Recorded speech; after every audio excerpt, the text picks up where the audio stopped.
When the powerful use their position to bully others, we all lose. Welcome to the Hack Learning Podcast. I'm your host, Mark Barnes, bringing you right now solutions to some of your biggest teaching and learning problems. Now, let's hack learning. I got out my bed early this morning. Down the road I go. Welcome to episode 80 of the Hack Learning Podcast. And in the open, I was quoting Meryl Streep. That's right, the one, the only, the incredible, world-renowned actress Meryl Streep. And that was from her speech accepting the Cecil B. DeMille Lifetime Achievement Award at the Golden Globes, where Streep called out some powerful people, one in particular, and she refused to put a name to that person. We'll continue that tradition here, and we'll say thank you, Meryl Streep, for that. This is quite a different episode of the Hack Learning Podcast, one that means a lot to me. You see, since the election in November, last November now, because we're in 2017, I have remained silent for the most part. I've talked to family and friends, but I have not said very much about it on social channels. I have replied to the person that Meryl Streep talks about, and we're going to hear some more of her speech in a moment. And you can see all of it at hacklearning.org/Streep. This episode is there, and there are some more feedback in a video of Meryl Streep in her wonderful, brilliantly eloquent acceptance speech at the Golden Globes, and where she refused to speak a name that I have not wanted to speak very often in public, in any public forum. It's a difficult position here as the publisher at Times 10 Books and the publisher of the Hack Learning series. All of our content is about inspiring better teaching and learning. And I try very hard to keep this show on that theme. And I thought a lot about this. And honestly, I was inspired by Meryl Streep. And you see on the show notes page, this episode we call Hacking Powerful People, Inspiration from Meryl Streep. What it did is it got me to want to speak up and to say, you know what?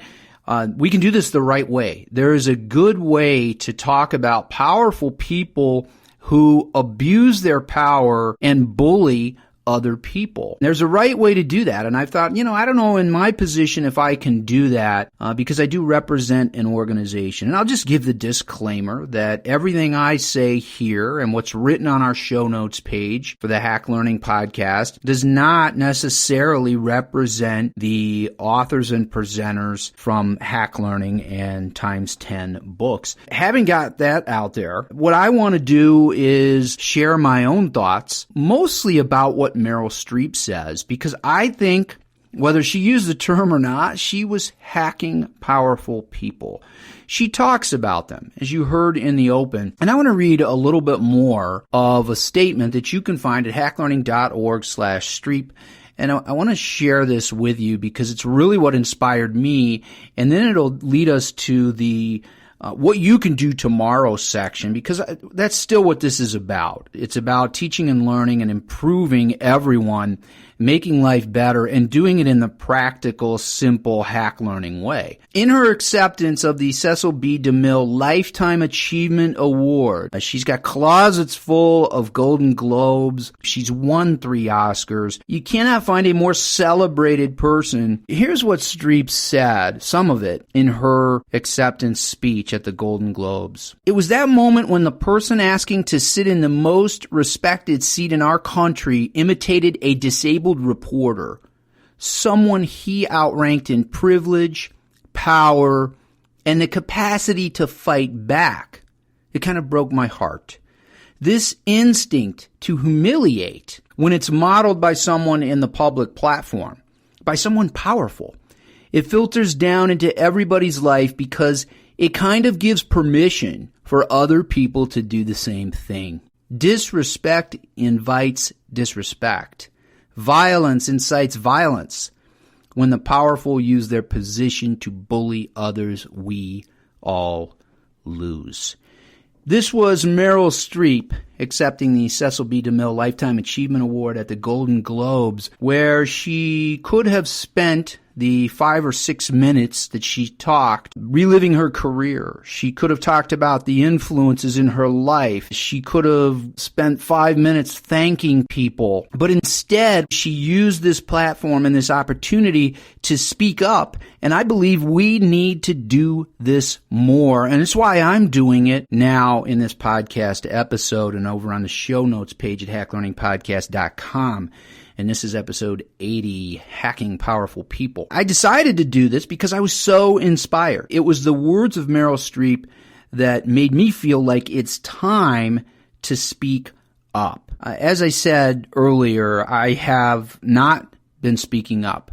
I've talked about my feelings about that person who remains nameless, who, as Meryl Streep says, wants to sit in most respected seat in our country. And I have sat back and maybe talked to family and friends about it, but have said very little. I won't use this platform to ridicule or to vilify, to curse, or to hold in contempt this person. I certainly won't use this platform to say his name. What I will do instead is what Meryl Streep did. She said that what he does is wrong, and what those around him and the people in power today, what they do in most cases is wrong. When we stand idly by and allow this and do not speak up, we empower. And we say, by our inaction and by our silence, it's okay for someone to ridicule the powerless, someone in power, someone of privilege. It's okay to ridicule someone who is powerless, to fight back. And if we say nothing, we essentially say that's okay. And the thing about this, and I won't make this political, because it doesn't matter if you voted, how you voted on Election Day. It really doesn't. What I'm suggesting is that regardless of how you voted, you don't have to justify that to me or to anyone. But what you must do is act. Whether you voted for or against a person, when you see that that person sits in that seat and is the most powerful person in the world and does the sort of things that he does, we must empathize with those who are being wronged, whether we are powerful or not. And many of us are far more powerful than the people who are being oppressed. Unfortunately, those in power are now our oppressors.